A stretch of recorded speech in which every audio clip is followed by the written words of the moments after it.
Okay, so I got all your assignments and all very, very good. Um,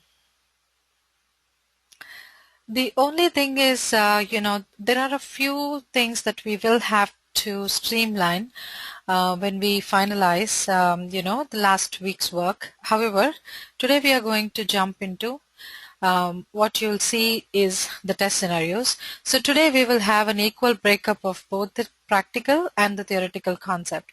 So theory wise we are going to work on the software testing life cycle. So we'll spend 30 to 45 minutes on understanding what software test life cycle is. And again, so whenever we hear life cycle, it just means that we are trying to understand the process from the inception to completion and all the intermediary stages and understanding what each one of these faces. And then moving on to the next thing, which is the test scenarios. That is the most practical concept that we are going to work on, and this is one of the how would I put it, this is one of the most common day-to-day activity that we would do as testers. So this is one of the primary steps in the test documentation phase, and we'll also talk about where test documentation exactly fits into the STLC and all that. So we'll spend a considerable amount of time today streamlining how to write test cases. We'll start with the creation of template. As always, whenever we learn a new process, we will learn the what, why, who, how, and where, and all of those question words. And then we'll try practically saying how to write some test scenarios. We'll get as much practice in class as possible. And then I'll leave you all with, today's assignment that will, be something to implement with the test scenarios and everything. And the word for today is cost of quality. Now, this is extremely theoretical, might not be something that we will use day to day in our, QA day-to-day activities. So what I'm going to do is, since the use value is very low for words like cost of quality, I'll keep that to the end of the session so we can just spend a few minutes and not concentrate on it too much. So that's going to be the game plan for today. And I see that, Surabhi has a question about how long the video recordings will be available. They'll be available to you indefinitely. So you can, but then, I'm not the one who, I'm only concerned with uploading that day's videos and sending it to you. But the maintenance of the videos for future and everything will be taken care by Vijay, who is the administrator for this program. So if you have any questions accessing videos in the future or anything like that, he's the best person to get in touch with. During the session, you might still talk to me, but once the classes are done, Vijay is the best person to handle that. So let's get started with software testing lifecycle. Now again, the beginning and the end and everything that happens in the middle is what we are going to cover when we talk about a software testing lifecycle. And also, last week we were talking about the whole project, software development project as an entire, big unit. But now we are de-scoping our focus. That means we are no longer working and understanding on what developers do, what business analysts do. However, their role is still present. Their role is still, important for the QA project to go on successfully. Today we are going to work on, again, starting now, we are going to concentrate wholly on the tester and the QA phase itself. And the rest of it, the involvement of the other teams is going to be minimal. And starting with test life cycle. Now here, we would, normally the entire SDLC would still be existent, but we are actually, so testing is a process in this, development is a process in this, business analysis is a process in this, database management is a process in this. So there are all of these, intermediary stages. If you consider the software development itself as one big autonomous project, we are breaking it down to considering only the QA phase to be a project. So this is where we are only going to talk about when QA begins, when does it end, and what are the stages in the middle. And in the meantime, we'll also talk about what kind of activities do we perform at each step, all of that. So we will actually, just the way we discussed STLC in detail, we are going to do the same thing with STLC, the software testing lifecycle. Sohini had trouble logging in. Sohini, can you just quickly tell me what was the problem? Was it telling you that it's still waiting for the organizer? So okay, if the launch is, so sometimes team, I know this is a problem that we have with GoTo training. Even with the correct link, even with the confirmation email, even if you do everything right, it will tell you that the webinar is yet to start or the training is yet to start. So what you can do in that case is just restart your machine really quickly and you'll be, you can get back to the class. I know it's inconvenient. I know this is something, it is frustrating, but this is something that we are working with GoTo training. It's a known defect. It is something that we're working with them. But unless they give us a solution, there's pretty much, nothing we can do. So that is why try to join the class at least a few minutes early on. So if there are any registration or that kind of errors, we can definitely address them beforehand itself. But if all else fails, just do a quick restart or just, open the task manager, just kill the GoTo training process and start over one more time. That works most often. And I'm sorry, Sohini, that you had a problem, really. I wish I could help. As I said, we're doing all we can. Hopefully, we'll figure something out soon. Thank you for your patience, really. Okay, coming back to SDLC. Now, in the software testing lifecycle, we pretty much had 6 phases. But SDLC is smaller in scope, clearly because we are talking about just one phase or one group or one activity in the entire software development process. SDLC starts with what we call the test planning phase. The next phase is test design. And the third one, or the final one, is test execution. Now this is simple enough. Test planning talks about, planning the testing activity.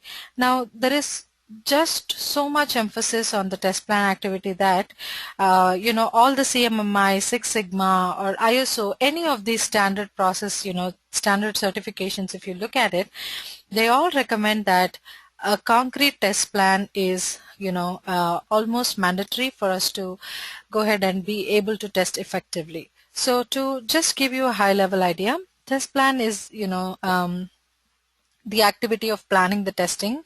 Now, would you want to take a guess at what might be, included in the test plan phase? So I'll begin. So in the test plan, we probably will have the schedules. So anything else that comes to your mind, team? What to test? Perfect. That's the scope.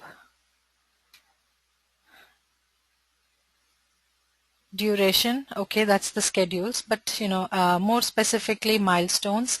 So milestones would be like team, perfect, roles and responsibilities.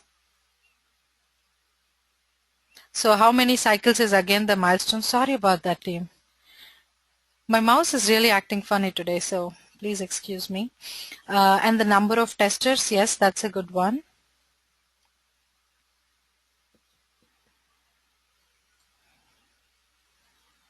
Risks, thank you, Emilio. That's also a good one.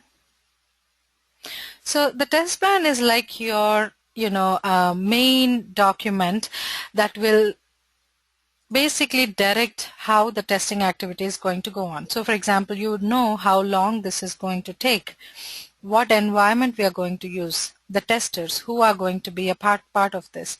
So budget is not a part of the test plan, neither is it a part of project plan, because when we are looking at budget, that's an information that does not concern everyone, because at the end of the day, for people working in the team, like people like you and I, individual testers, for us it doesn't matter what kind of agreements that the company gets in with the client, or what kind of tariffs are being paid, what kind of hourly rate is being paid, because we are not in agreement with the final client at the end of the day. We are in agreement with our employer, who happens to be the software builder. So usually budget is confidential information.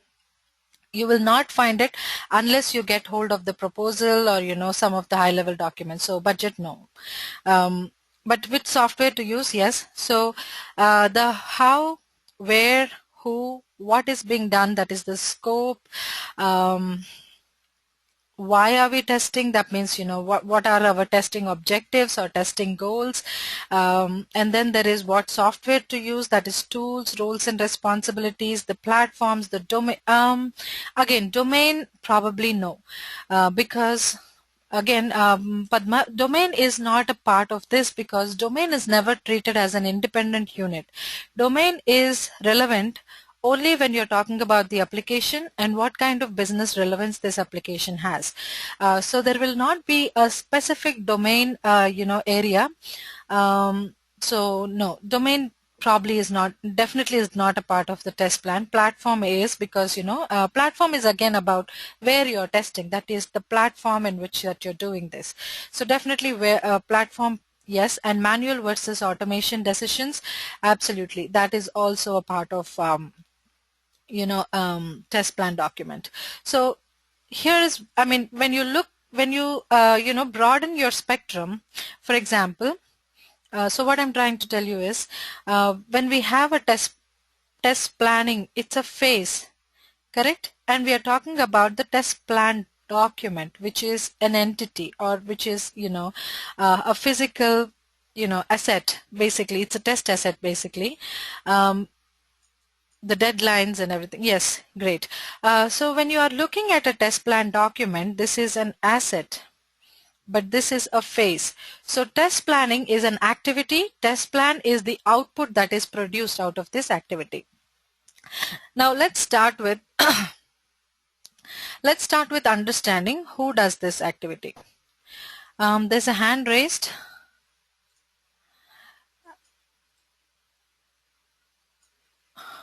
Mo, did you have something to share with the class? Would you like me to unmute you?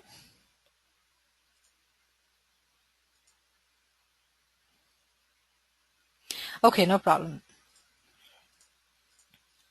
So it highlights procedures and activities. Yes, that too. Thank you, Patricia. So when we are talking about test planning as a phase, so for a minute, let's shift our focus from test planning the asset to the test plan the phase. Okay, so let's talk about who performs this activity. Any thoughts, team? Who do you think would be the in charge of the test planning activity? The test lead. The QA lead, yes. Now there are reasons why this activity is not, even though, okay, let me try to say that better. When we are trying to answer the question who, it is the test lead. Now test lead is responsible for the test plan phase and the document completely. So testing manager or test lead, it's all the same. So whoever is the in charge, or the high level one point contact for the entire team, that person is responsible for creating the test plan document. However, so we talked about how the FRD documents are a few thousands of pages. So if there's a 1,000-page FRD document and there are 3 team members, now do you think when identifying the scope of testing, that is, what to test, the test lead himself or herself can actually go through the 1,000 pages document and come up with high level, what are we going to test? Do you think the test lead alone can make that decision? No. So even though this activity is driven by the test lead, initiated and driven, so we will have to understand that this activity is initiated by the test lead and this activity is driven by the test lead, but is it in no way is it one person responsibility. But the test lead is always So usually, see, when there is a document that is very important and everybody has access to it and everybody can change it any way they like, then you are going to lose that integrity of that document, and that document stops to be dependable. You will not be able to depend on the correctness, the accuracy, the updating, or how well is that document. I mean, how much can you rely on that document is a factor that will constantly keep changing if too many people get involved in it. So that is why test plan is a document that is updated, maintained, documented, reviewed. All of that is done by the test lead. But in no way is that activity can be done by the test lead by himself. So team members, they play a supporting role, they play a contributing role, but they are not responsible for maintaining the test plan. That is an activity of the test lead. Now let's also talk about when does the test planning phase begin. Any thoughts on this, team? So I'm looking for an answer where you point me to the parallel SDLC phase where test planning begins. When do you think this begins? Sandhya says in the design phase. Okay, Sohini thinks so too. Any other difference of opinion, team, after the designing? Okay. Now, usually, test plan begins in the define phase. So, Patricia, that's a very good observation. You would need your test scenarios for creating your test plan. However, test plan is something that is started in the define phase. Now, before define is the initiate phase. Let's talk about the individual outputs that are generated in each of these phases. So let me just quickly erase that, write that better, or I might have better luck with an Excel sheet. So let me try that. Okay. So in the initiate phase, the business requirements are finalized. So let's SDLC, output of the SDLC, the parallel STLC phase,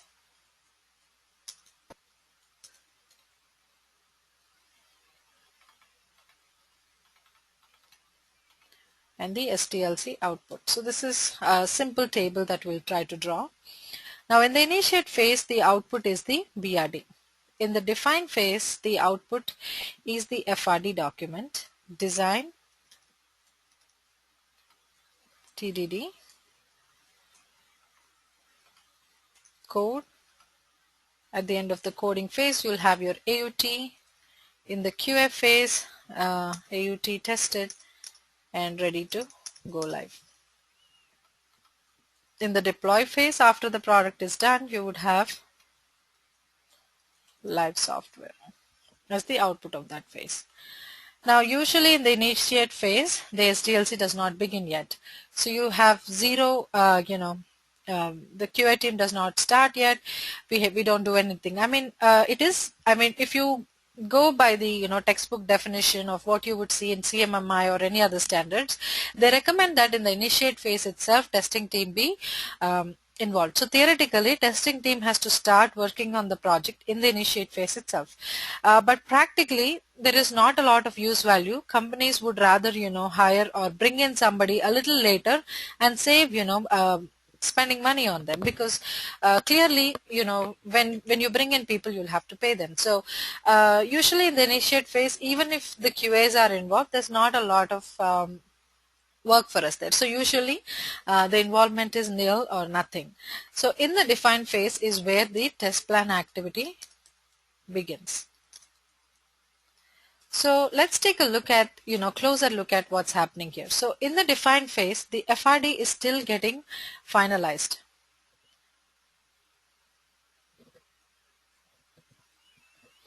So the functional requirements document is getting finalized or is in the process of getting created. So do you think we have the requirements? Yes or no at this point of time?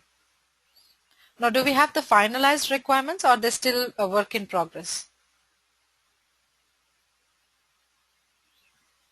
We have a work in progress. We don't have the finalized requirement because the define is still in progress. It's not done. So we don't have a finalized set of requirements to continue our work. So when you don't have the requirements, can we do anything further? We cannot really do anything further. But what are we going to do if we start the test plan phase here itself? What do you think we'll do? Because we don't have the requirements, we don't know what is the scope of our testing, we don't know anything. Now here the test plan activity will be pretty much very high level. So when I say high level, what I mean by that is we are going to pick the VRD, and also remember there's also going to be a project plan that is prepared by your project manager in the earlier stages. So from the project plan, you'll probably plan for like 6 months project and say that starting March to end of March or in the beginning of April, you would have like, testing phase. And if the project manager has allocated 4 people for your, job, so you kind of know like you kind of know like dates roughly, the number of people that you're going to work with roughly, and the sort of business requirements that this software is supposed to satisfy. So what is done here is the initial version of the test plan is created. So version 1 of the test plan inclusive of all the details that we know so far. So we just know like, a project plan, we just know like, roughly the dates where the project is going to be tested, roughly the number of people that we are going to work with. So that kind of, high level details are what we are going to work with. Now, which brings me to Tina's question. What is high level? That's a good question. High level means any time. So let me ask you something. So you are looking at a city landscape and you're looking at it from a very high, from something that is, really high, like an elevated point, like from a very high level. What would you see? Would you look at the would you be able to see the small details, or would you be able to see like, major landmarks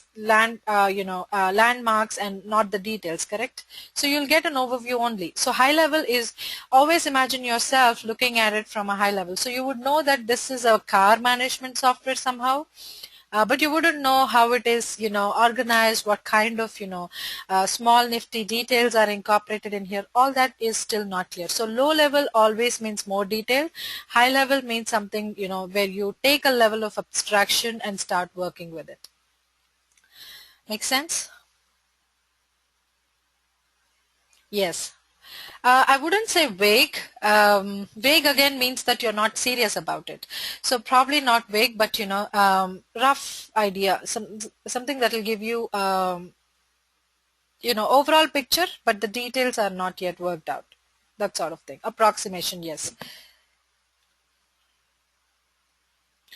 So the version 1 of the project plan will include details like, the dates for the test phase, the number of resources. So if the team knows already what kind of tools are going to be used from the project plan, so anything that you can pick up from the project plan is picked up and incorporated into the version 1 of the test plan. Now moving forward, let's move ahead into the STLC. So STLC output here would be version 1 of the test plan. Now when I move to the, when the project is moved to the When the project, so let me take Emilio's question. Otherwise, what about if development team and testing team are done by different companies? Who is responsible to do the project plan document? That's a good question. So if development and testing teams are done by different companies, even then at the end of the development phase, they will have to, at least you will know like, at what stage the development is coming to an end. So they would have their own project plan, but that will end until like, they come up with a like development phase. Going forward, you'll have to prepare your own test plan. So in that case, there'll still be a project plan, but probably they will not plan for what should happen in the testing phase.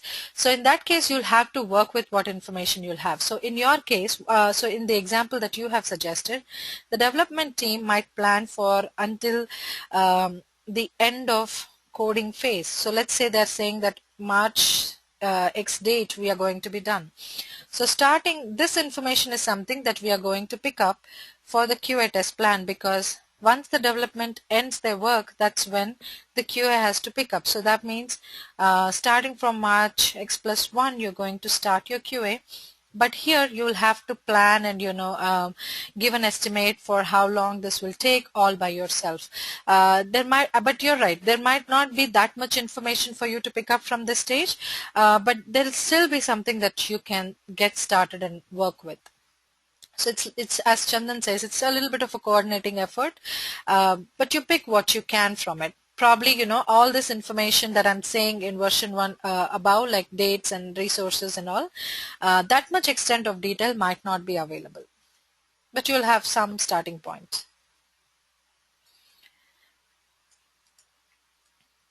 Great. So you'll have a version 1. Now when the project is in the design phase, that means FRD is 100% finalized. So what the parallel STLC phase happens is, here we would review the FRD document. So review in the sense read, review, consume, however you want to term that. We are going to review the FRD document, identify or make a list of requirements that we are going to test. Now you might ask me, FRD is a list of all the requirements, then why do we have to write a list one more time? Correct?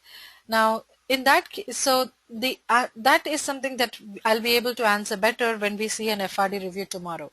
As I was saying, yes, in the last week, I'm not sure if I said this, but FRD document is not written for the sole purpose of the QA team. So there might be a lot of instances, there might be a lot of content in it that is not relevant for QAs. So we will have to do some sort of filtering, we'll have to do some sort of feasibility and check whether or not a particular requirement is testable or not, and we'll have to come up with a final list of requirement that we are going to consider for testing.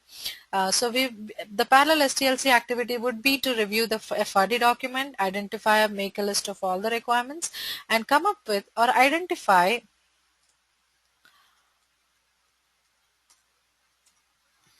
what to test in all of these requirements. So what to test are formally called the test scenarios, which I will talk about in the class tomorrow. So we will have, so in this case, do you all agree with me that we have a better idea of what we need to test and how much extent of work are we dealing with? So we do. But do you think this information should not go back to the test planning phase? Do you think it should go into the test plan or it should not? What do you think, team? It should, correct? So when it should go back, but the test planning activity was done in phase 1, do you think if it would still make sense to go back to it? Ideally, yes. So test plan is not one phase, but here one more thing that I want to tell you is we are starting to write what to test, which means we are starting the test documentation, correct? Now we also know that test documentation is phase 2 of STLC.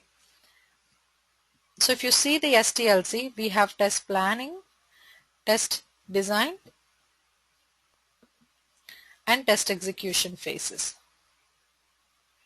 So in the test plan, in the first phase of SDLC, so in the define phase of SDLC, we started the test plan and we have version 1. Now during the design phase, while the testing team is working on writing the test scenarios, we will come back and incorporate scope, much enhanced effort, anything else, any other details that we have regarding the test planning phase, we will go back and incorporate and call that version 2. And in the design phase itself, we'll also start doing the test design phase, which is writing the test documentation. In other words, we'll start with test scenario designing. So if you see here, test design and test plan are two phases that are happening in parallel. So the conclusion that we can draw from this example or from this scenario is that test planning is a continuous phase. So if you saw the waterfall model earlier, a particular phase has to be 100% done for us to go to the next one. So initiate, if it's not done, we cannot move to define. If define is not done, we cannot move to design. But that is not a requirement when it comes to STLC. the test plan does not have to be 100% done for us to move into the test design. So these two can happen in parallel, and these two can happen as continuous stages. Make sense, team? Great. So in define phase, we are not reviewing the FRD. We are not reviewing the FRD because the FRD is not ready. Define phase is where FRD is worked upon. So we will never use a product that is still, in the process of building. So we will always want to start with a well-cooked product, and then only we'll move on to the next phase. So if we have to work on FRD, we are going to work with an incomplete or inaccurate version, which kind of defeats the whole purpose, right? And there was another question that I didn't take. But BA belongs to which company in that case, since they both may work they may work with both. So Sohini's question again is an extension to Emilio's question earlier, which was, what happens if the development is done by a different company and the testing is done by a different company? So in most cases, practically in my practical experience, in that case the BA belongs to the development company, or there must be someone who belongs to the client who will overlook both of these projects. See, in most of the IT projects, developers, even within the development team, people don't belong to the same company. They belong to different vendors and everything. So it does not matter which company you belong to, as long as you're working on a project, you're all one autonomous unit.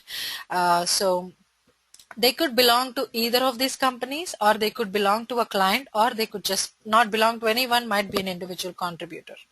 So any of these cases is possible.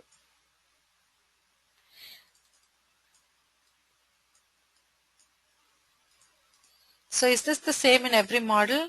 Yes, it is the same in pretty much every model, but in Agile, a detailed test plan document is not generated at all. So that is why it is a little bit, the test plan document, since it's not generated, there is no need to go back and revisit and make a version document. Although it is recommended that some kind of test plan exists, if not like the detailed test plan. Usually test plans, they range anywhere between 20 to 30 pages, but in Agile it will just be one page where you're talking about what sprints, maybe the sprint numbers and things like that.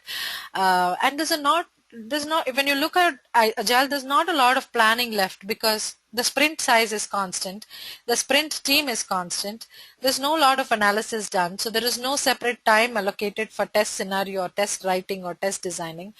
So in Agile, writing a test plan is not that much of an inbuilt process, but if you were to follow the waterfall method, then this is the standard procedure. So explain what is a test scenario and test case. Yes, I will do that, but let's just wait until we get to the practical part of today's session. But yes, I'm going to take care of that. Yes, absolutely.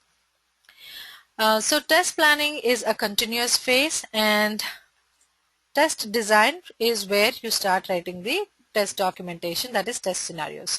Now let's move to the coding phase. So while the coding is happening, what do? We write what we call the test cases. Now test cases are all about detailed steps on how testing is going to be performed, how to test. So again, this is like step-by-step procedures of how we're going to perform testing. So this is also an activity that is that belongs to the test design category. So at the end of the test design phase, the test cases are the end output. Although test scenarios are written as an intermediary step to help us plan better and all that, but the final output of a test design phase is usually the test cases. Now let's come back and try to look at how linear or how continuous this process, the STLC is. So let's now focus on the second and third phases, which is the design and execution. So in the test design phase, the final output is the test cases, or how to test, which I'll show you how they look like and what they are and all that. Now the next phase is the test execution phase. Now for test execution, what do you think that we need, team? What is the one mandatory thing that we absolutely have to have for us to execute tests on our application? The application itself. So we need the AUT. The application has to be there. So let's say the application is available and we are still in this process of writing test cases. So writing test cases is still not done. But you have the AUT. So would you start executing and writing on test cases? Do you think this is a continuous process, like how that you would still do the test planning, but you actually move on to the test documentation, correct? So do you think you would still keep writing your test cases and just test whatever part of the application is available? Do you think that happens? No. So one of the prerequisites for test execution to begin is that the test designing phase has to be 100% complete. So in this case, it is linear in nature, but the test planning is a continuous activity that can go all the way only until test execution. So once you start execution, you're not only using your test cases, you're using them in a way that the test plan directs you to use. So that is why you will have to stop manipulating, or whatever you're doing on your test plan to make it concrete and better. You will have to stop it when test execution begins and work on executing the plan that you've actually come up with. So software testing lifecycle includes test planning, test designing, and test execution. And now we'll go ahead and prepare a detailed process document, and then we'll move on to uh, test scenario writing. So before that, Sandhya has a question. Since we don't perform the unit and integration testing, would that be included in test cases? No. We are only talking about the functional testing phase. We are not talking about what happens before. In fact, we have no authority to tell an external team how to do their work. So we have no authority to tell them to write test cases. We have no authority to even tell them to share their results. Although in some companies it is a process that testing development teams will share their unit and integration testing results with QAs. But that's not a normal thing. That's not a norm, and we cannot impose that. So Emilio's question is, I suppose smoke testing is part of execution phase. Do we need test cases for that? So the first part of your statement is 100% true. Smoke testing is definitely a part of test execution. Coming to the second part, do we need test cases for that? Yes and no. For sanity testing, you might have test cases, but smoke testing is only a 2-point check. One is the application up and running? So for this, do you think we need to document the exact steps? Now, however, sometimes it is known that we do write, detailed steps. I had this I tested this software for Cisco.com a few years back. This is a content management software, which means when you upload a Word document or a PDF document, it automatically converts renders into an HTML document, and it used to publish it onto the website. Now, every time this content management or the rendition system was newly installed, there were a certain sequence of steps that we had to perform in order to initiate this rendition to happen. So in cases like that, when you have to perform a certain sequence of steps to make sure the application is up and running, then you will have to document them, because not every time will you be performing these steps. Sometimes in your absence, another team member might be doing this. Sometimes, if the rendition installation is happening in the middle of the night, your offshore team might be taking care of this. So that is why in cases where there's a complicated process involved to make sure the application is up and running, you can document the detailed steps. However, this is completely optional. For most web applications, to check whether it is up and running is just a matter of launching the browser and typing in the URL. So it's a judgment call. If you feel like it's a complicated process, you want to document it, you can. Otherwise, you don't have to.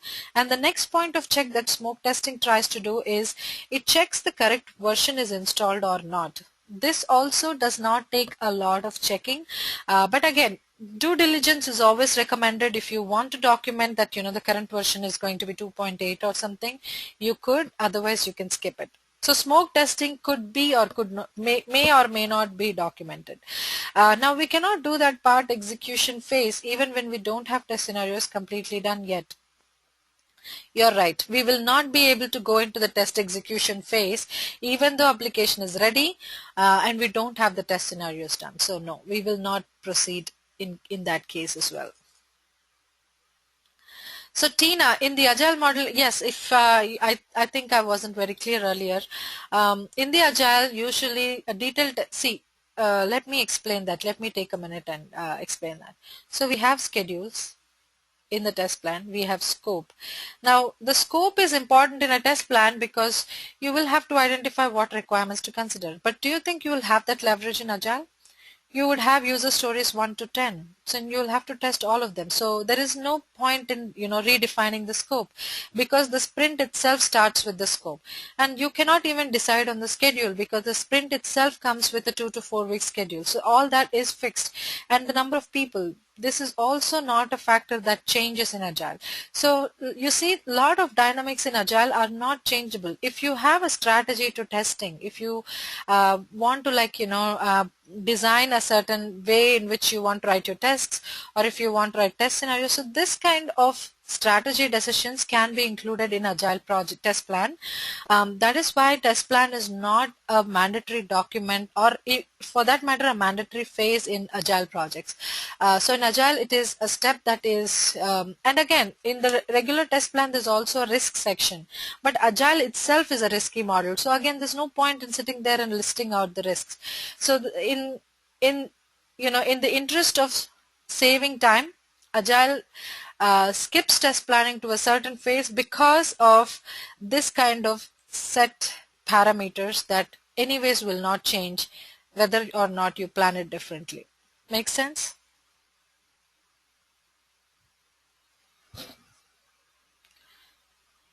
So in case of minor requirements or change specifically in Agile, do we create fresh test cases? In fact, in Agile, you don't create test cases at all. Now, this will make more sense when we look at test scenarios itself. So let's do that. Let's look at test scenarios, and at the end of that, if we still need this discussion, we can definitely have it. So for minor requirement change, so Agile does not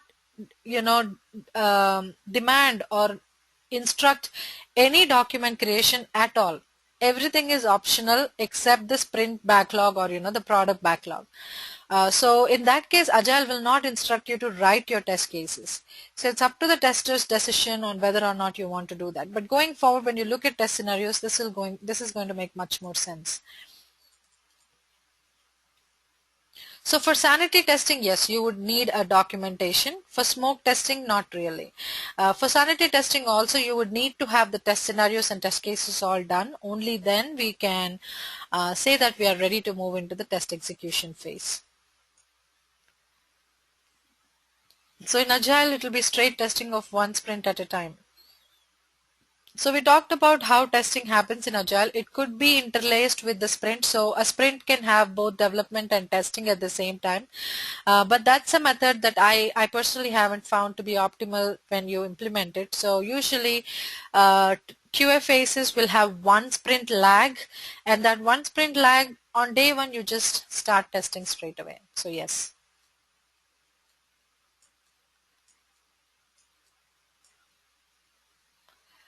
Any other questions, team? Are you all with me so far? Everything making sense? Okay, great. So let's create a process document on all the phases.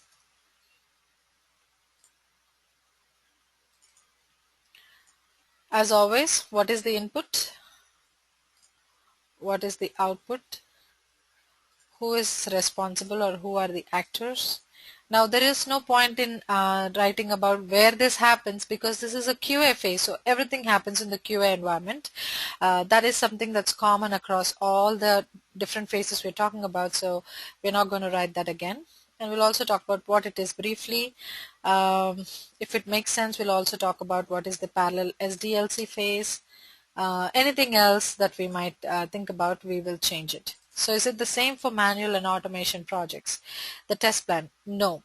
For automation projects, test plan is usually called a framework document, and it is different because automation, again, I'm not sure how much of introductory knowledge you have on automation, but automation is the exact same thing as manual testing, except that instead of writing your test cases in English language or English like language, you're actually going to write it in a much more technical programming language, except that the testing itself is not different at all.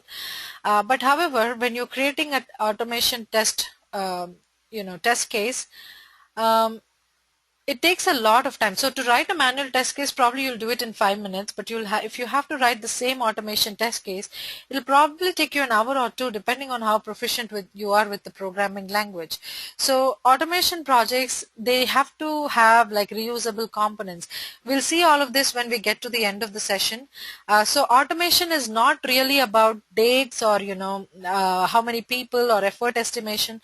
It is much more than that. It is about coming up with a strategy that utilizes resources best and maximizes the return on investment. So automation test planning is a totally different, it's a totally different game plan. It's completely, not related to this. So when we get there, we'll discuss it. Thank you for bringing it up, though, and I'll keep a note of this, and we'll discuss it when we, move to the automation part. So the input for test planning phase is the project plan, the BRD, the FRD documents, and there are others. We will talk about that as well. And the output for a test plan. So test plan document is usually a Word document, and I will give you a detailed overview of how this document looks like, what kind of details are incorporated. In fact, starting tomorrow, we can get started on working with the test plan and things like that. That's fine.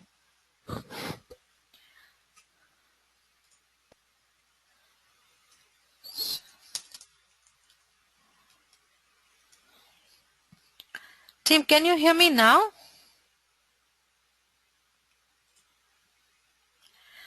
Okay, I don't know why that's happening. You know what? I thought it was the problem with my internet connection. I thought that was dipping, and I moved the router right next to my machine and, and things like that. But I don't know. Maybe go to training. Sorry about it. So letting me know. Otherwise, I would just keep talking on and on. But is it still going? Hmm.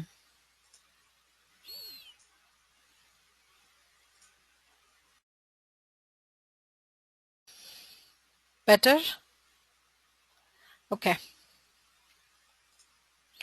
So who does this activity? It's usually the test lead or the test manager. So whoever is the representative for the QA team as a whole, they are the primary, they are primarily responsible for the test plan document. It's not because, and also remember in an IT team, it's not about, who is higher in rank or who is lower in rank. That is never the attitude, or that is never the way IT projects work.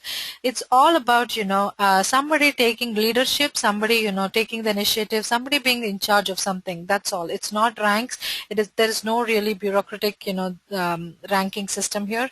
So test lead or test manager does not mean that they're higher up or anything like that. It just means that they have a much different responsibilities profile than we do.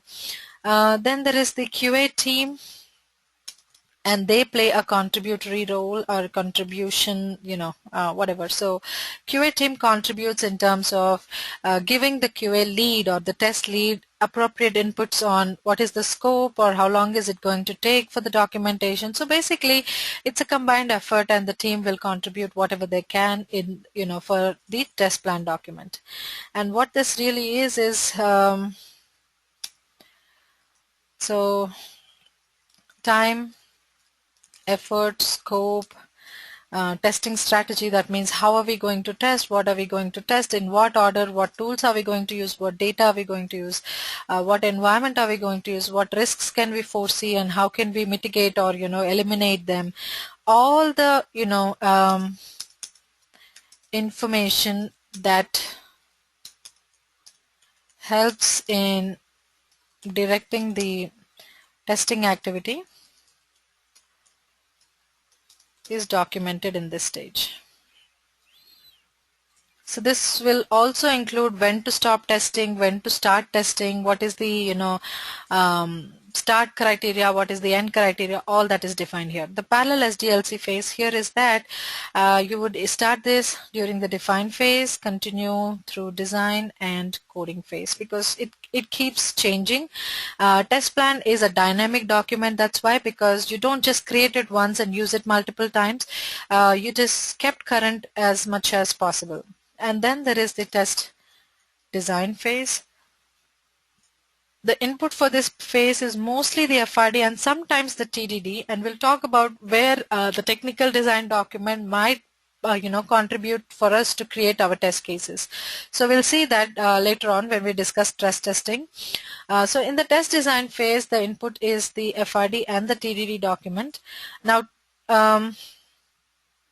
the technical design document and its importance is very limited, probably, but mostly it is dependent on the FRD.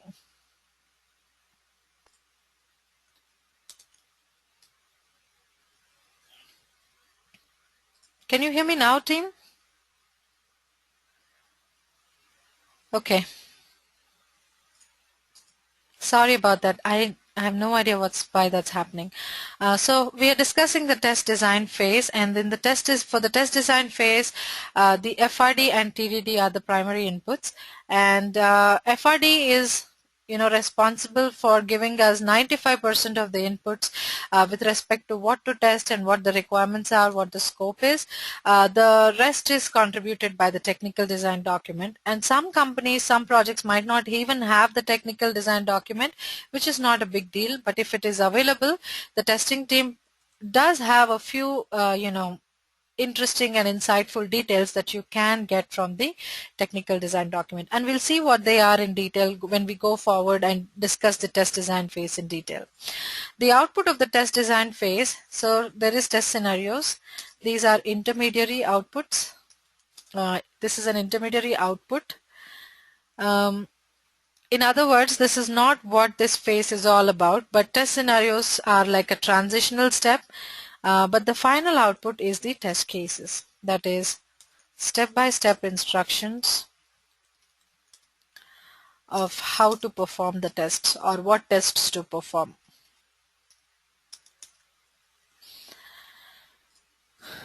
And then who is responsible for this? The entire QA team. What this is the finalization of test documentation and test data if you need test data. So we'll talk about what test data is and all that also. And any other thing, anything else that will get us ready to test for test execution, that is incorporated here. And this is a phase that goes from design and the coding phase. And then when you talk about test execution, the parallel STLC phases. So test execution in STLC, the test life cycle, is directly related or directly talking about referring to the test phase of the STLC. So here the AUT is available in the QA environment, and the test cases are the steps in your test cases are performed on the AUT, and the behavior is noted or observed or anything. And this also is an activity that is mostly done by the QA team. Of course, there are other teams that are involved, like for example, when you find the defects, the development team has to fix them, correct? Otherwise, it'll be just a one-sided activity where you just find the defects and nobody is present to address them. So in the test execution phase, definitely the developers are involved to fix all the bugs that you are encountering. But the primary actors in this phase is definitely the QA team. And here we consume all the test cases and follow the test plan, execute the test plan, and whatever guidelines are laid out in the test plan. And the output of the test execution phase is QA signed off software. So yes, sure, I'll show you the examples for bugs. Absolutely. Um, So yeah, this is how you would have, I mean, you would use the test cases and the test plan. At the end of the test execution phase, you would have the QA sign off. Then QA team is responsible for this. AUT is available, and you perform all the steps. The parallel SDLC phases test. Test planning and test designing are two things that can go in parallel. Test execution, however, has to precede the test design and the test planning phases. Where is the bug report? Bug reporting will happen in the test execution phase, because this is where you will deal with the AUT, and anytime you say there is a defect, we are talking about something not working in the AUT. So in any of the above steps, you don't have the AUT, which means we are not in a position to rightly determine whether or not something is working on your AUT. So bug reporting, all that is an integral part of test execution. Now today is just an introductory class on SDLC team. It does not mean that we know everything we need to know about any of these phases. No. So just so in the next coming classes when we discuss, say for example, how do we review an FRD or something, it is just to give us an idea of where exactly we are in the STLC. So just to get that point of reference, we are discussing the STLC now, but for the next 2 weeks we are going to take a microscopic view, look at each and every small thing that happens in the STLC. So any questions on this, team?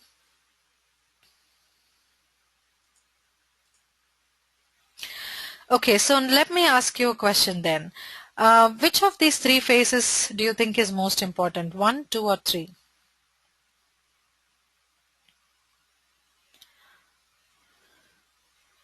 Okay, I see that there's a mixed opinion. Okay. And which of these phases do you think takes the longest? 1, 2, or 3?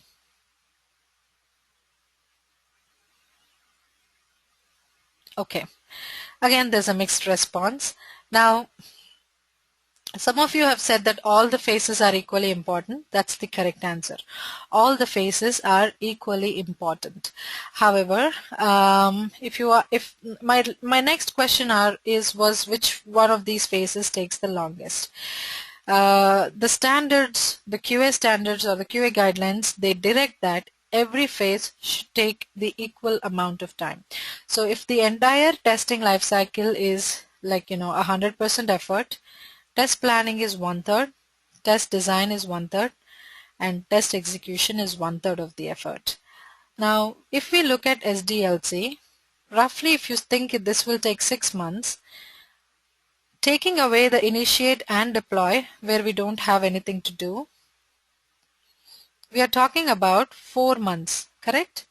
So in this 4 months, for the test designing and test planning, we start from define, that is 1 month. We go through design another month and coding. So we'll do this for 3 months. However, when it comes to test execution, which is the test phase itself, so that is 1 month. So do you think this makes sense, and do you think we are following the 1/3 rule? The test planning and the test design phase is taking 3 months and the test execution is taking 1 month. Do you think we are still able to achieve the 1/3 division? We are not. Then how come we are not able to follow that standard? This is the reason why. See, in the test plan phase, it is just one person. And in the test design phase also, since this spans over 2 months at least, that is, through design and design and code phase, This is test design is something that goes at least these 2 phases. That is why there are at least only 1 or 2 team members that come on board. It is during the test execution that maximum number of team members they come on board, and then the testing team is at its maximum strength. So it is not, when you are talking about which one takes longest, the calculation is not always on the calendar days, how many days exactly. It is dependent on how much effort. So if one person spends 8 hours a day, so in the test planning phase, you are just spending like 8 hours a day. So when that becomes 16 hours a day, right? If there are 2 people. Once it's test execution, it probably will get doubled. So that is 32 hours a day. So you see, we are compensating for the shortness of the test execution phase by maximizing the number of people. So we are putting in that much, the equal amount of effort. So that is how we satisfy the 1/3 rule. Make sense? So how often does the 1/3 theory happens in real time? Emilio, again, if you're working in a traditional sort of a work environment, then I would say it happens always. Absolutely. Also, may modifications can happen in first two maybe. So during the phase, let's say during the test design phase itself, you've written your test case in one way, then yes, there is definitely scope for modification. However, during the test execution phase, it's not recommended. It's not recommended to make changes to your already existing test plan or your test design document. But then if there is a change that has to happen, then it has to happen, because if you don't do that change, if there is a risk of testing inaccurately or not being able to give up accurate results, then you'll definitely have to make room for the changes. But that's as much as possible that is to be avoided. So all of them are equally important, and all of them, they take as equal amount of time. And the STLC is not a linear model, it is a hybrid model, because for the first 2 phases it is continuous, but by the time it moves to the 3rd phase, the previous phases have to be 100% done for us to go to the next one.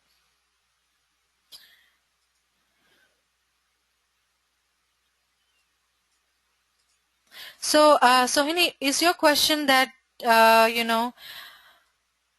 if the changes happen in the requirements in the SDLC output, you mean? Actually, see, that is what in the traditional waterfall model, such kind of changes are not supposed to happen. So once the output of a phase is generated, that is pretty much concrete. So in Agile, you don't even go through all of these, sequence steps. And in Agile also, once, a requirement is picked up for, a particular sprint, it usually doesn't change. And even if it changes in the coming sprints. So in the current sprint, there will not come a situation where you have thought that a requirement should work a certain way, and a change happens and it needs to work in a different way. So no. Requirements have to be finalized for anything else to happen, whether it is Agile or waterfall. So no.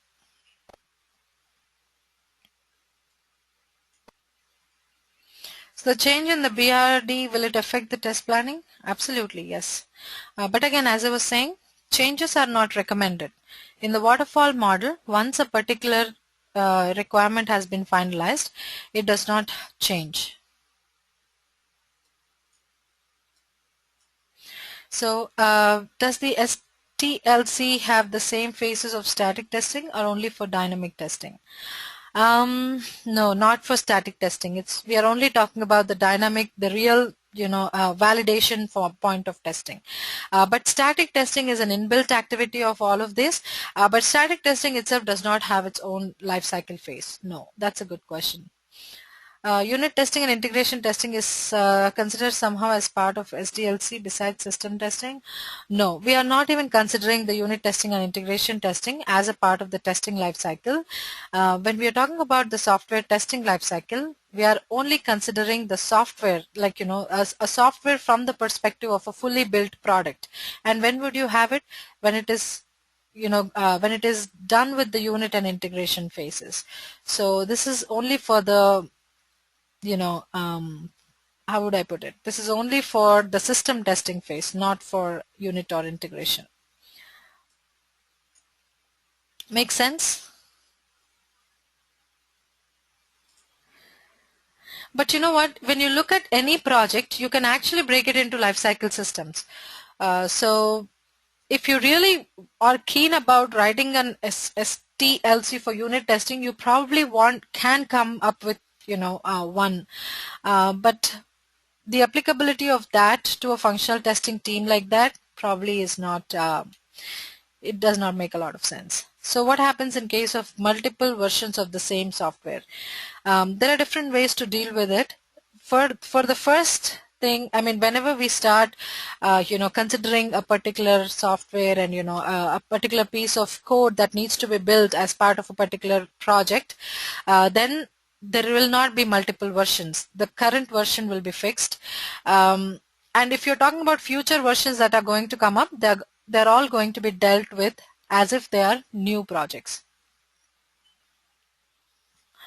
So those type of testings are carried out in an unsystematic way outside the QA team. Who takes decisions about? Okay, no, I'm in no way I'm saying that they are done in an unsystematic way. No, but then it is not the QA team. It is not functional testers like you and I who lay out the rules for that.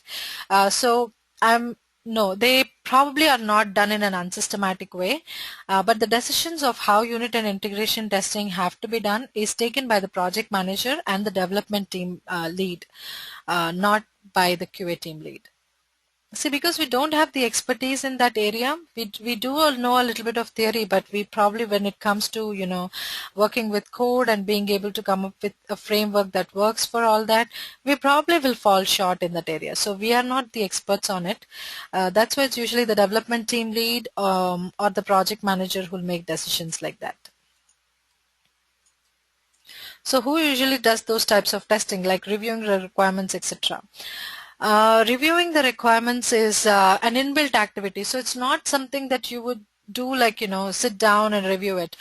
Usually the business requirements documents are reviewed by the client because they have to say, okay, we all agree on the scope, so they are officially reviewed by the client. When it comes to the functional requirement document, again, it does not have an external review point. So static testing as a whole, no, it's not done by one team or one person. It is an activity. Whoever is reading the document is doing a static testing. Whether or not they intend to, focus on finding defects or not, it's something that happens as a part of the process. So no, there are no external teams or a strategy that is followed when doing this.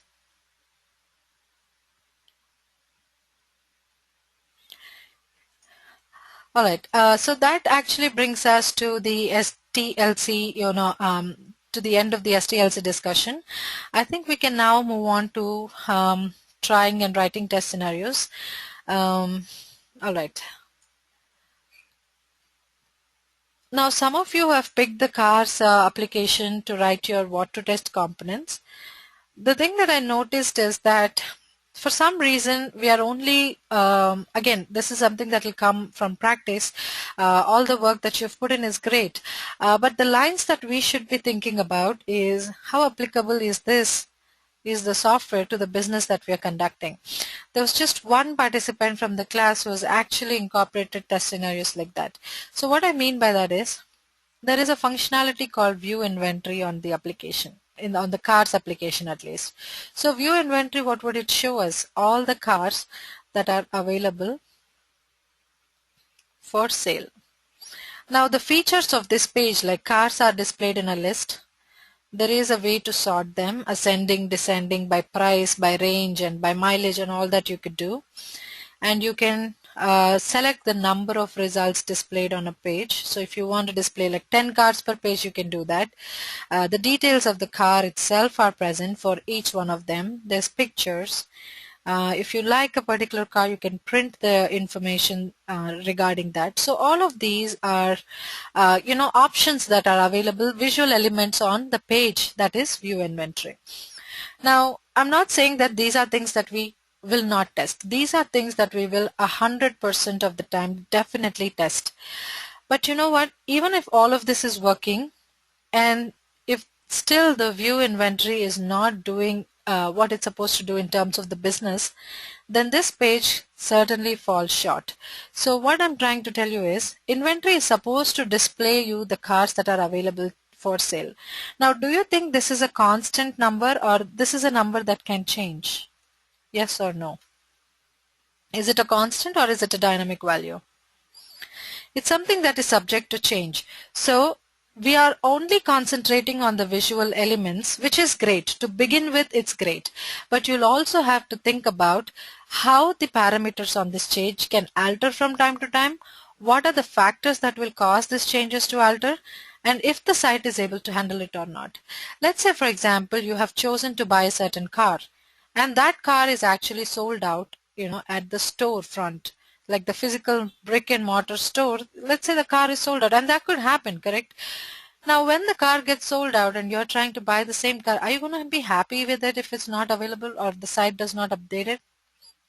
That's not going to be a pleasant situation. And these days, websites, or the applications, they are really representative of the business itself, and all consequences of the website not being able to perform the way it's supposed to perform are really bad. So always think about the business. So if you're checking the view inventory page, what probable changes can happen to the inventory or the size of the inventory that we have? The car dealer might be available, might actually get his hands on a new car that is available for sale, which means there is an increment to the number of cars that are getting displayed.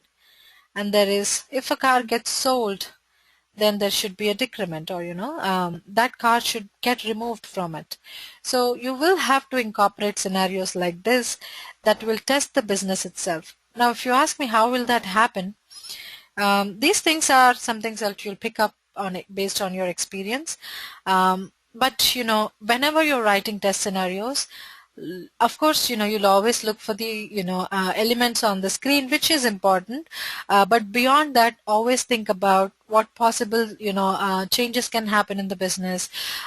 Is the site able to handle that business situations or not? So these are things that we will have to definitely focus on. And prices, yes, always the dynamic elements, whatever have to change, always think about it. And if a new car is getting added to the list, how is it getting added? Is it following an alphabetical order, or is the newest car coming up first? So pay attention to all of these details, because a lot of times these are the areas where the application will fail the UAT. Because user acceptance testing, they're not worried about whether you're able to print something or not. So because they come with the assumption that all of those elements will be tested through during functional testing, and which they are for the most part.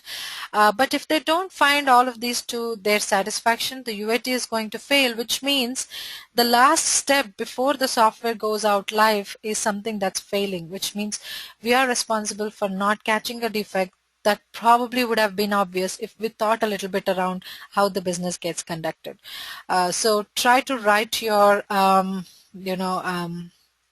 test cases in a or test scenarios, or I mean, of course, I haven't gone to the technical term of what test scenario means and why do we write that, how do we write that, and all that.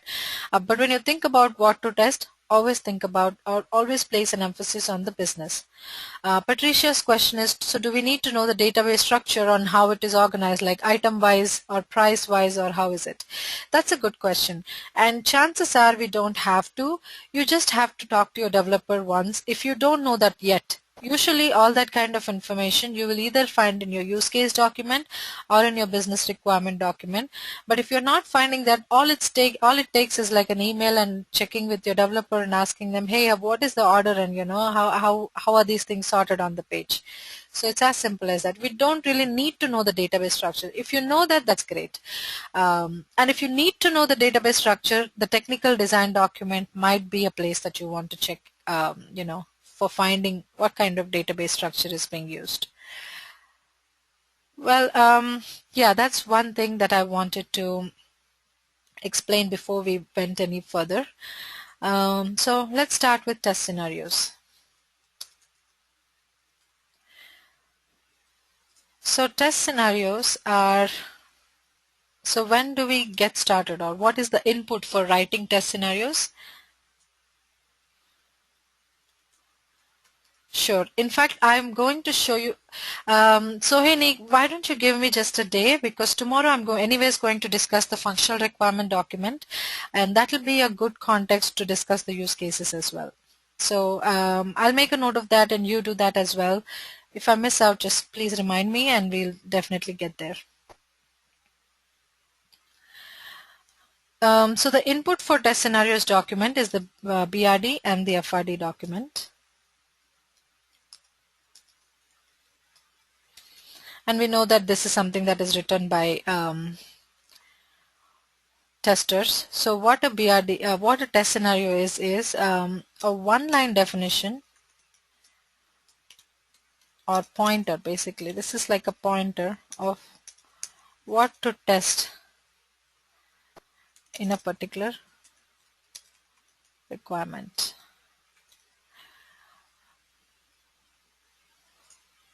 So why do we create these test scenarios?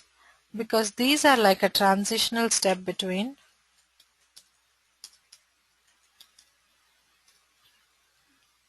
functional requirement document or requirements and test cases, which is kind of like the final output of the test design phase. And when does this happen?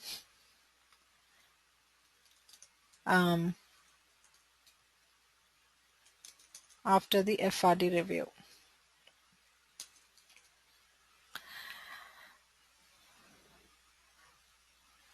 And this is a transitional step that will help us with test documentation, and it also helps with test planning or scope definition and effort estimation. So how does this help us do all that? We'll take a look at that in a little bit. So to write the test cases, usually templates are followed. Now what is a template? A template is nothing but, a certain standard format. Now when I got all of your assignments, some of you have written it in Word documents, some of you have written it in Google Docs and shared it with me. Some of you have used Excel sheets, some of you have actually typed it in the email body itself. Now if I have to consolidate all of them and come up with or count how many test scenarios I got, do you think it's possible for me to do that in some from all of these diverse sort of formats? It is not. So, and then there was really no harm done because we were keeping the assignments informal. We were trying to work with what everybody is comfortable with. But in a real project scenario, we talked about how everything is teamwork. So at the end of the day, if you have to consolidate everybody's work, or if you have to come up with the standard format to actually see, there is no there's always a right or wrong way to do something. So how can something be wrong if we don't define the right way? So template is a way of defining the right sequence of steps that have to be followed in order to formally document the what to test components. And as Chandan says, Excel works best, and I am also partial towards the Excel sheets because they're very easy to work with. I'm sure most of you agree with me. They come with this inbuilt table like structure which can be expanded, contracted. You can do whatever you want with it. It is very, very flexible, and moreover, most of the test management software, like whether it is Quality Center, Rally, or version 1, any of the other tools, they all use Excel sheet as an input. So if you create your own, if you create your documents in your Excel sheets, you can actually upload them to any of this software without having any issues. Yeah, and you can actually, add as many sheets as you like. You can keep it organized. So you can do any of these things. And that is why Excel is one of my favorite things to create any document, no matter how formal and technical it is, and all the way down to even the laundry list. So I feel like it is very versatile, and this is something that I recommend in all my projects. See if this is something that you like. But then it's up to you whether you like it. I mean, you want to try a different method or not. But always remember that in a team, everybody follows the same format, everybody follows the same template. So does different organizations have their own templates? Yes. Different companies have their own templates. Different companies have their own, fields in a template. But, most of it is it is similar, except that, different companies call it differently. That's all. Sohani's question is, what is Quality Center? It is a test management software. So if that does not make sense at this point of time, it's still okay. we will deal with it in detail in week 4. So again, make a note of it. There's no chance I'm going to forget it, but I'm definitely going to get there. So test scenarios will have a format. So they start with what we call the test scenario ID. Now in testing, we know, I know I said this last week also, one of the primary rules that we will follow is 100% test coverage. So when we are talking about 100% test coverage, how do we make sure that we connect or identify each and every test asset that we are creating? So to do that, we have an ID for every entity that we create in a testing project. So Deepthi, I saw your question. Feature is nothing but a test scenario. No, I'll explain that in a little bit. And then we would have the test scenario description. So this is where you would write briefly about what we are going to test. And then following this, there is a negative or a positive categorization.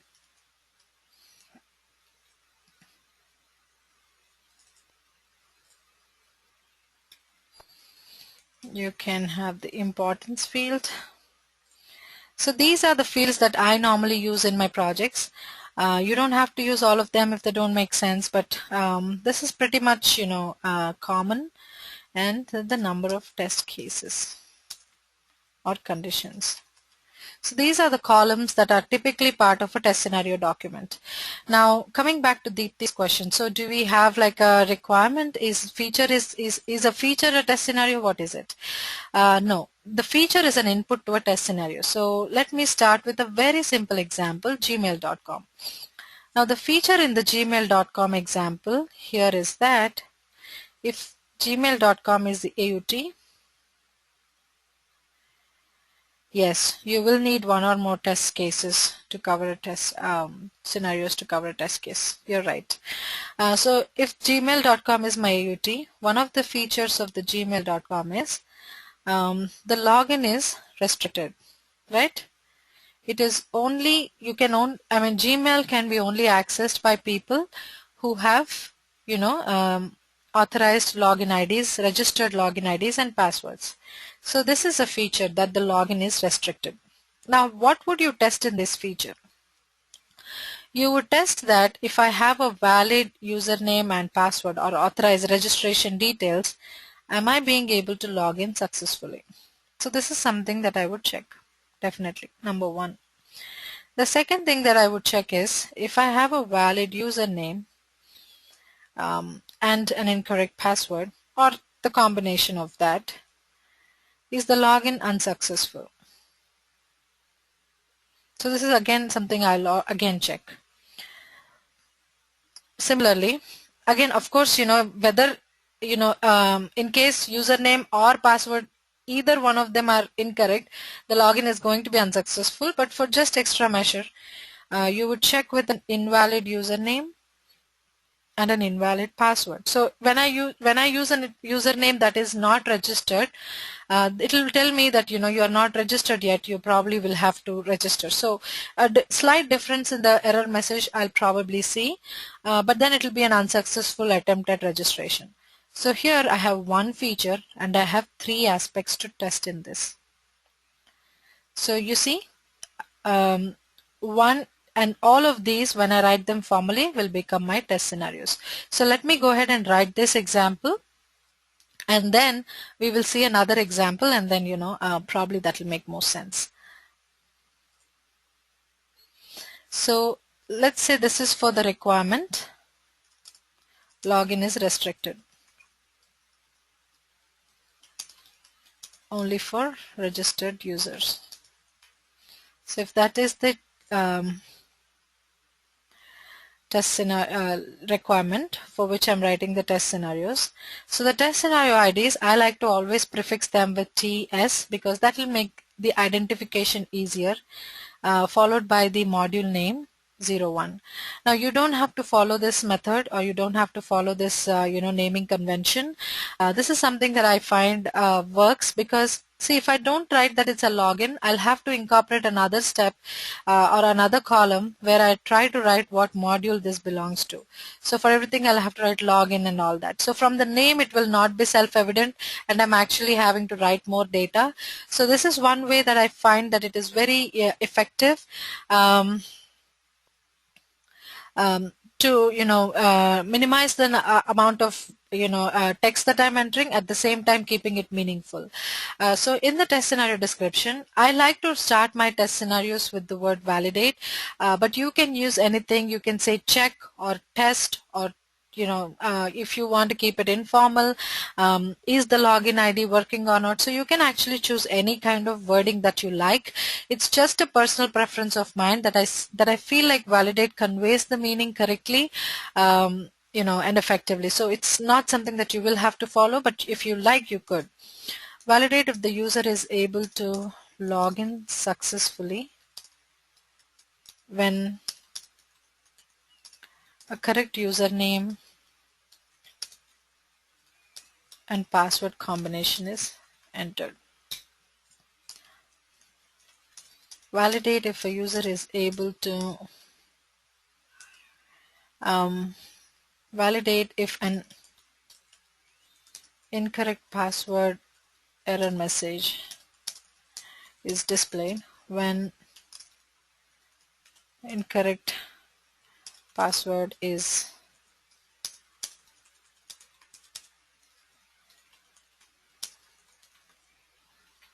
so again you would increment the test scenario ID. I'm just going to drag it because I'm going to write one more. Validate if an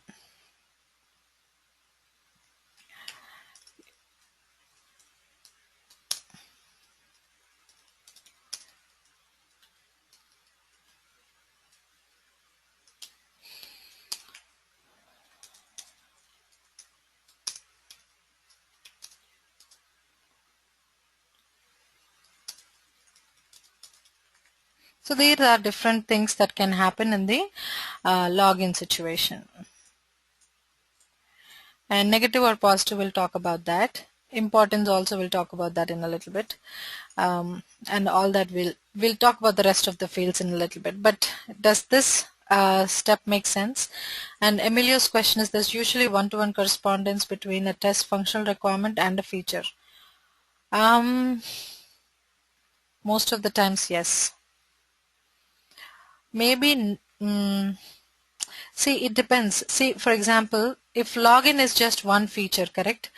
So in the login, if you're talking about the registration part, then there is a one-to-one. But if you're talking about login and the username field itself, you're trying to check and see, what kind of data it takes. So if you're testing it for limit, if you're testing it for, format, if you're testing it for length or anything like that, then it would be one-to-many. So a feature and a function maybe not one-to-one correspondence always. No. But that's a good point, actually. It made me think, really. So no.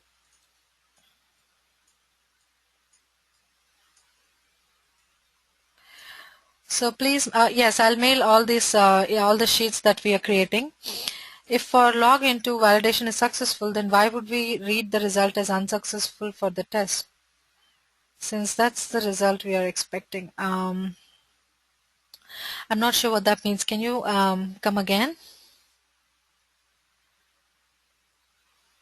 So validate if an incorrect. So the message says that the username and or password is incorrect. So it's just something in quotes. I'm not looking for an incorrect password error message here. I'm looking for a message that says, the password is incorrect. Makes sense? Does that help, Puneet? Okay. Okay, so this is how I would write my test scenarios. Now coming to positive and negative. Now, see,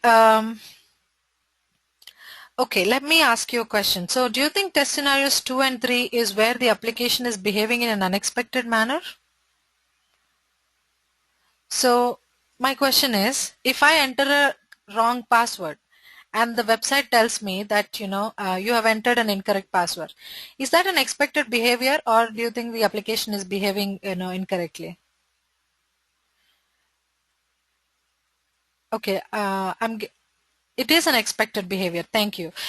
So even though it is an alternate situation, but the login is not built to actually I mean, it's not built just to handle incorrect password messages, but that is a possibility that can happen, and the site is built to handle it.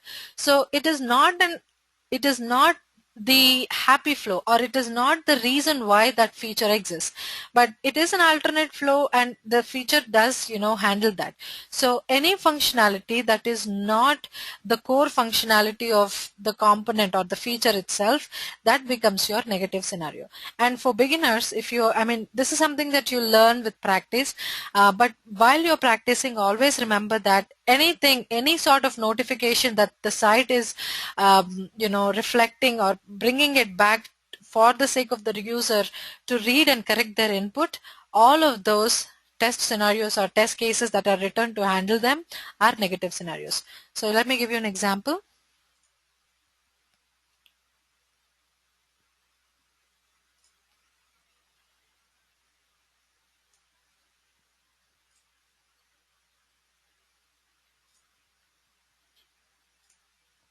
That's a good question, Sonali. I'll come to that in a little bit.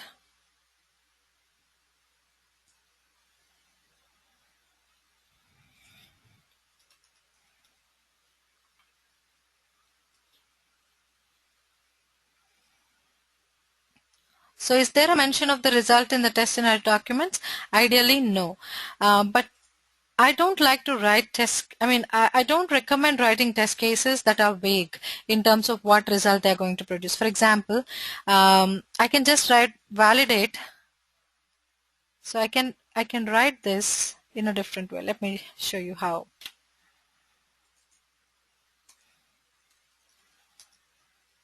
Validate the login feature when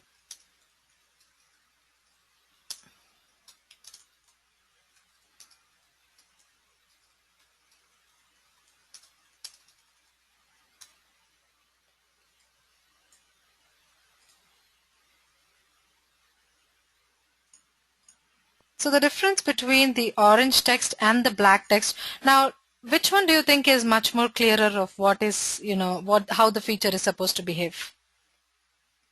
The orange or the red? It's B.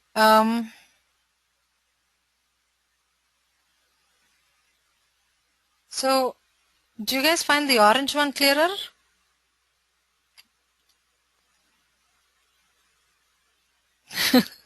I'm sorry, I kind of confused you with the colors, but yeah, the black is the one that is much more detailed, and it will tell you what is supposed to happen. So we are mentioning the result also to some extent, but then the pass or fail, or what is happening in terms of whether the AUT, as long as the AUT is concerned, that's something that we are not incorporating. So the result, in the sense that whether this behavior is adhered to or not in the application, that kind of result is not incorporated in the test scenario.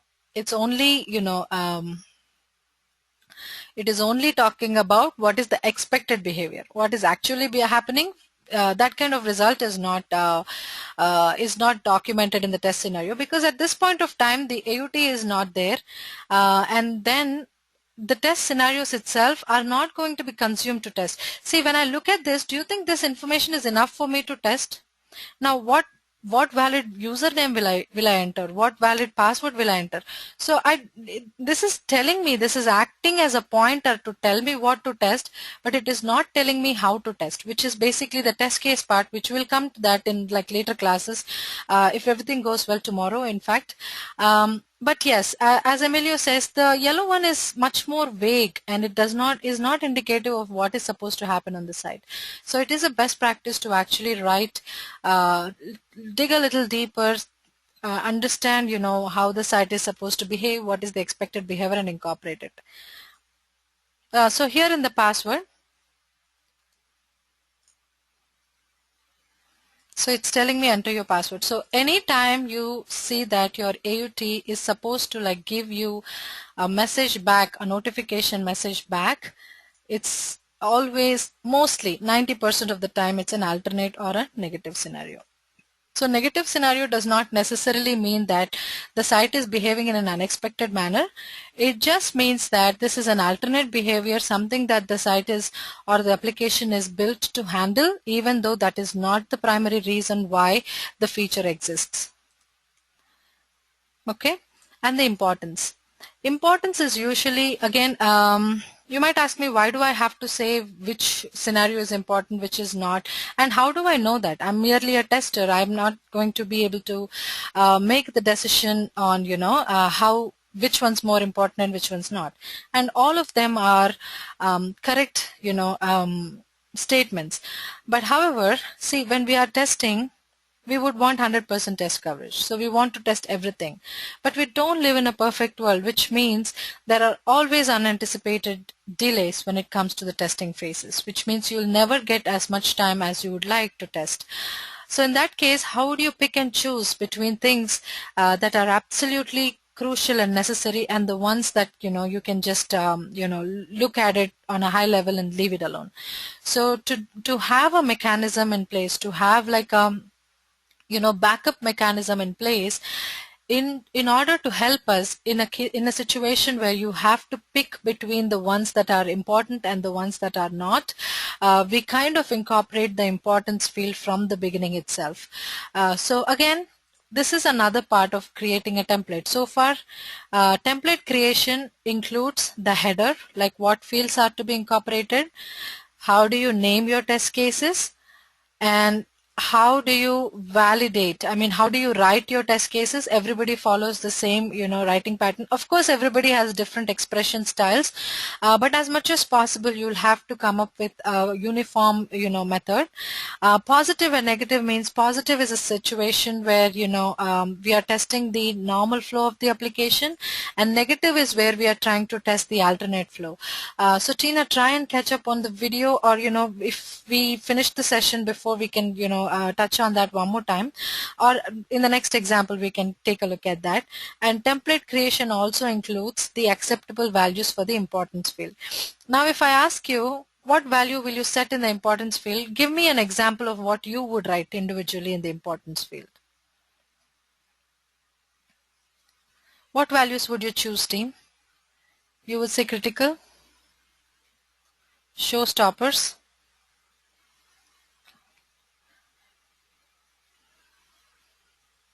very important, priority, critical, medium. So you see here, there is a whole gamut of values.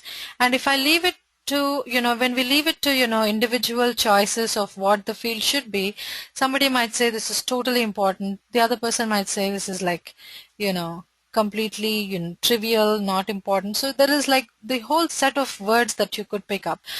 So to again come up with a normalized or, uniform way, you will have to assign what values this field can take. High, low, medium are typically the values that I would normally use, but in some companies you can assign a rating like 0 to 5, or 1 to 5, 1 being not very important, 5 being the most important. So whichever way you want to follow, come up with usually 3 are enough. This is just a precautionary step in case you have to pick something among all the test scenarios that you have. So high, medium, low is generally recommended, or as I said, you can choose between 1 to 5 ranges, saying that 1 is the least important, 5 is the most important. So whichever way you choose, make sure that this is the standard that is used across the team. Now again, there is no, see, you again might have the question, now how do I know which feature is most important, which is not? Isn't it the client who needs to determine it? Now at the end of the day, it's not even the client, it is the customer, the end user who needs to determine it. But do we have the leverage to ask the end user? We don't. So what we can do is we can go with our judgment as a tester. So this is something that you will be able to set accurately with more experience, but then you can give approximate value of what you think it should be. In my general experience, all positive scenarios have a high or medium priority, and all negative scenarios will have a medium or low priority. So use your judgment. You don't have to get this accurately right, and in fact, if you're still in the process of practicing, you don't have to write this, you don't have to fill this column yet. But I would recommend, starting incorporating this process, while you are working on your assignments also, because the more you practice, the more better we are going to get at it. So high, medium, and low, again, you don't have to be accurate. So the number of test cases or conditions. So we have established that there is no one-to-one mapping between requirements and the, so for login requirement, so this is 1. We have ended up with 3 test scenarios. So it's a one-to-many mapping. Similarly, one test scenario might result in multiple test cases. Now this mostly depends on how detailed you write. For example, if I chose to not break it down as 3, and if I just write it as, validate if the appropriate message is displayed when incorrect username and or password is entered. So if I just write a test, and so in place of these two, if I write something like this would mean 2 things, correct? One is an indirect username and an indirect password. So the number of, incorrect username or an incorrect password.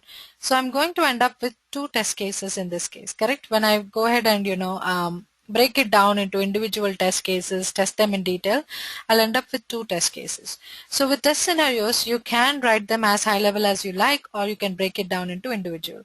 So usually this is also not a rule that there is also one-to-many relationship between test scenarios and test cases.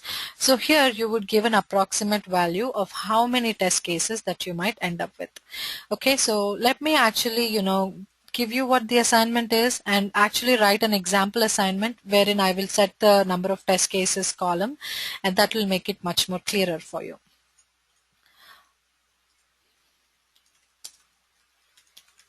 So let me write test scenarios for the view inventory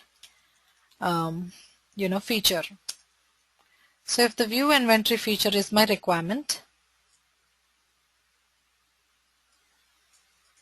so do we have something like mandatory and optional?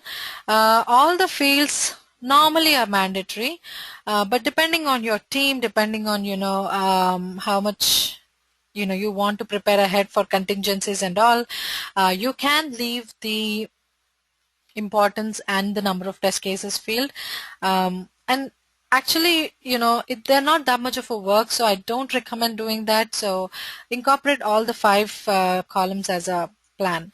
And Emilio's question is, what is the difference between, or is impact and importance different? So impact is always about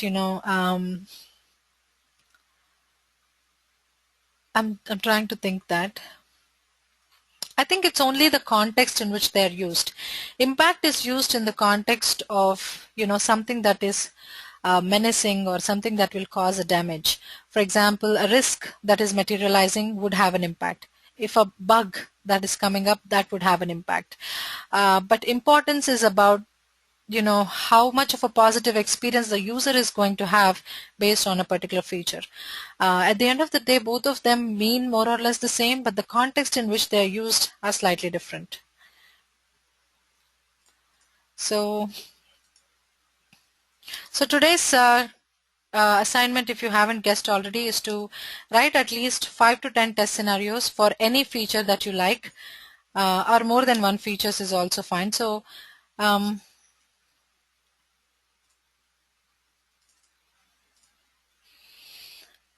I guess the ID will be as reference for the main document.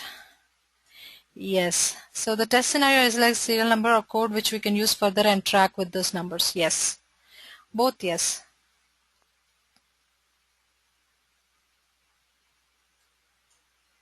Is programming error a bug or a functional error? I'm confused as testers use the word so often.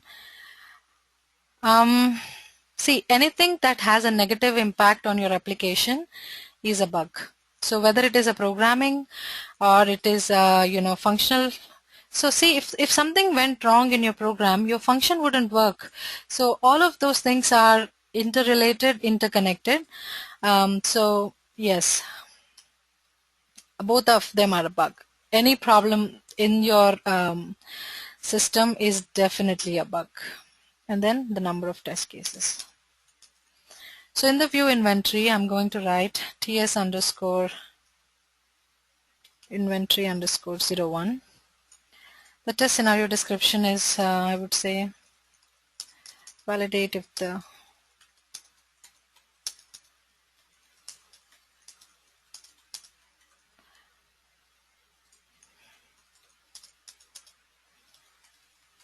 inventory list is updated. It is Remy, I think, who has incorporated this test scenario already in yesterday's work. So that is excellent thinking, excellent critical thinking. So keep up the good work.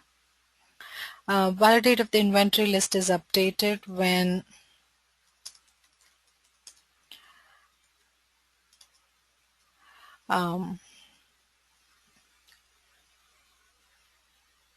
validate if the when the number of available cars changes. Now here, when would the number of available cars change? When there is a sale being made, or when a particular new car gets available. So update in the sense the number of cars available can increase or decrease. So there are two possible situations this might happen, correct? And when a sale happens, this could happen online or this could happen in store. So the decreasing also happens in two different areas. So you will have to test both of these conditions. You will have to test both the increase and decrease. So you're looking at approximately 3 to 4 conditions that you will check whenever you're checking the updating of the inventory. So I'll just give an approximate number, 4. So this will help me in planning better. So one test case might result in multiple one requirement might result in multiple test cases, test scenarios, and one test scenario will result in multiple test cases. So I'm going to say, since all of them are positive scenarios, I will say these are all high importance. And the negative scenario, all of them are positive because they are not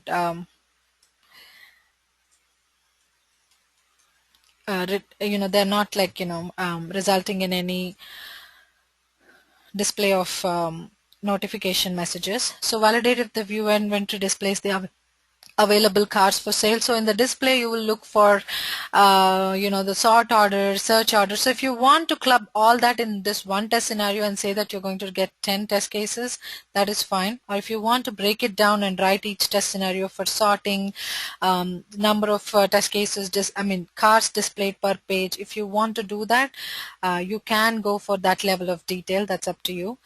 So this is how you would write your test scenarios. I know this might still, not be extremely clear or comfortable for some of you, but I would say try your hand at it, get some practice on this. I'm sure it is easier than it looks. So give it a try. You don't have to. Again, the questions that most of the times that I come that come back to me in the test scenario assignment is, how do I know how to set these values up accurately? The answer is you don't have to know them accurately. You just use your tester's judgment, come up with an approximation, give a value that suits the scenario better. But if you're not comfortable doing that at this point of time, leave it alone. Just write your test scenario IDs and test scenario descriptions. Make sense?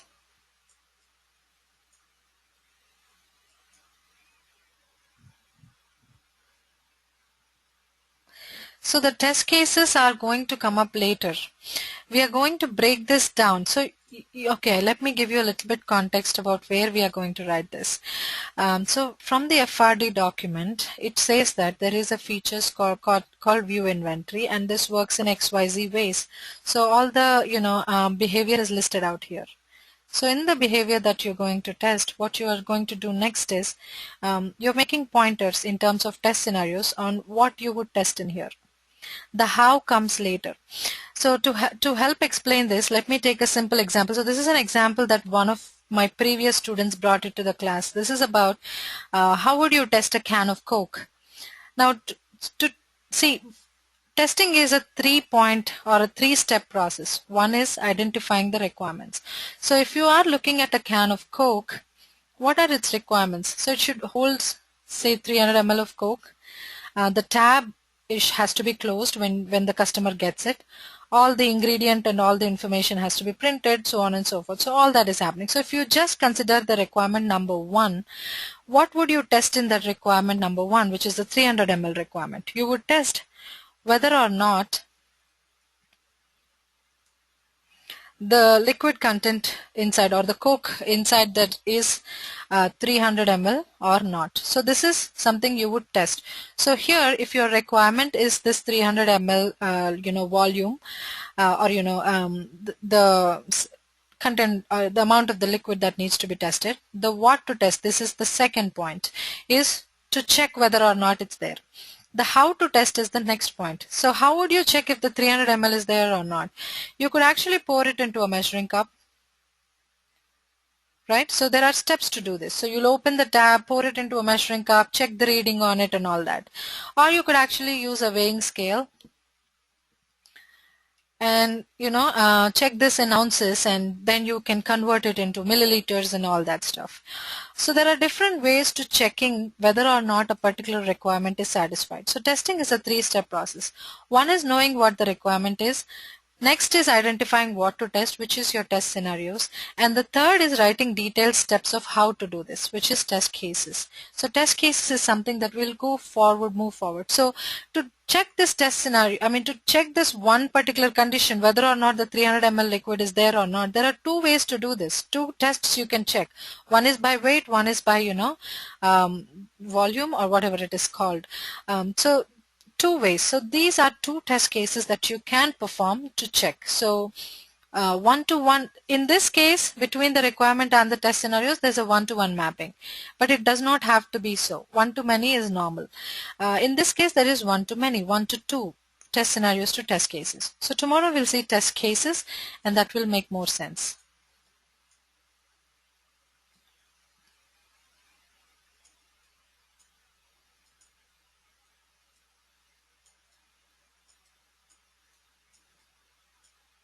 Does it make sense, Emilio? Okay, great. Did I miss any question before Emilio's question? So if I did, just paste it and I'll take it. And the next one, how detailed do we usually go with test scenarios and test cases? That is a great question. With test scenarios, it is up to the tester. Depending on the available time that you have, depending on how much focus that you want to put in, you can go as detailed as you like with test scenarios. But the recommendation is to not spend a lot of time on test scenarios, because test scenarios are not going to be consumed. Eventually, you are preparing these test scenarios to act as a transition for you to get into the test cases. So whatever level you are comfortable with as a tester, and whatever helps you to be able to capture the 100% test coverage rule, you can go as detailed as possible. Test cases, you will have to go into very, very detailed level. With test scenarios, however, you have a choice on what level of abstraction do you want to leave it at. Usually the recommended level is, for test scenarios, it is high level. Test cases, it is low level.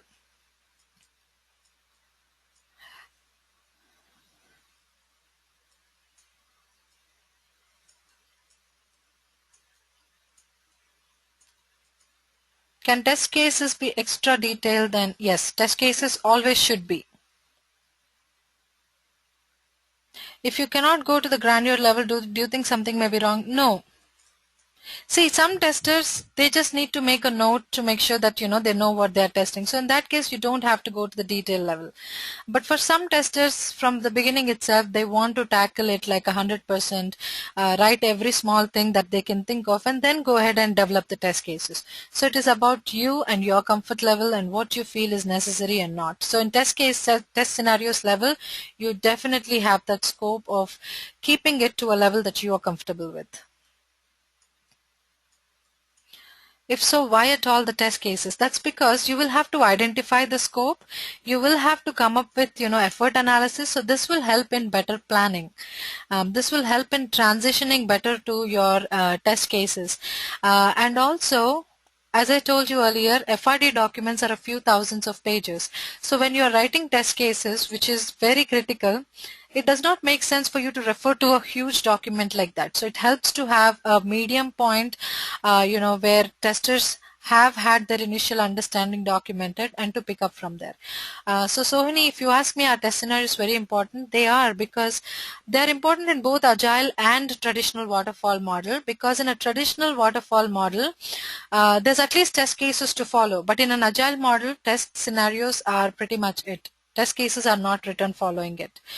So test scenarios are very important.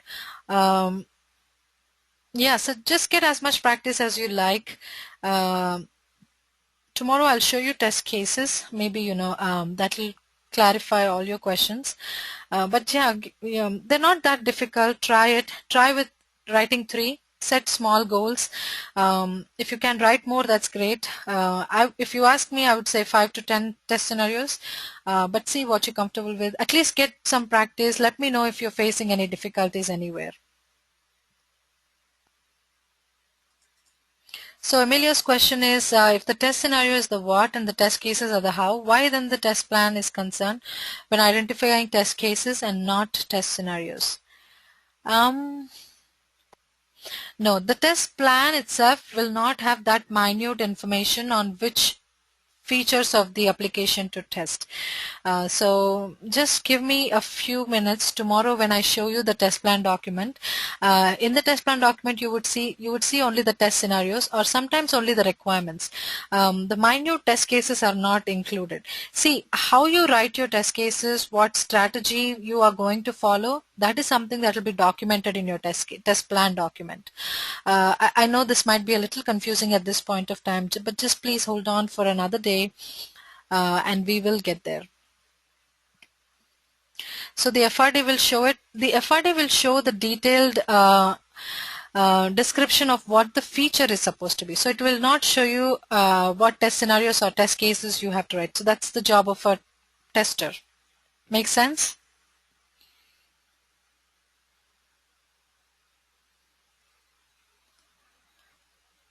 So we'll have to add to the matrix. No, matrix is the matrix is next week, and let's not get into the matrix yet.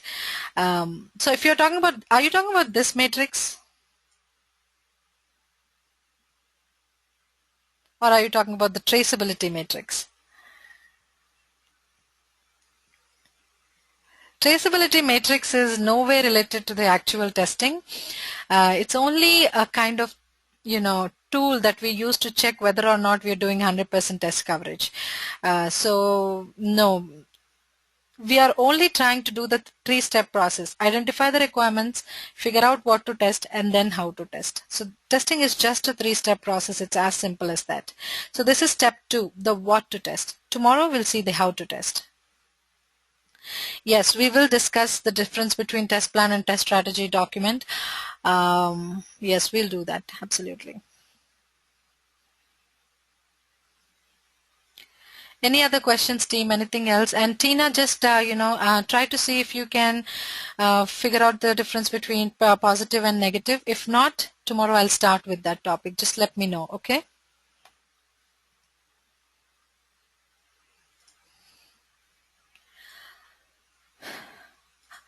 Okay, everyone. Thank you so much for joining in, and I'll send out this sheet.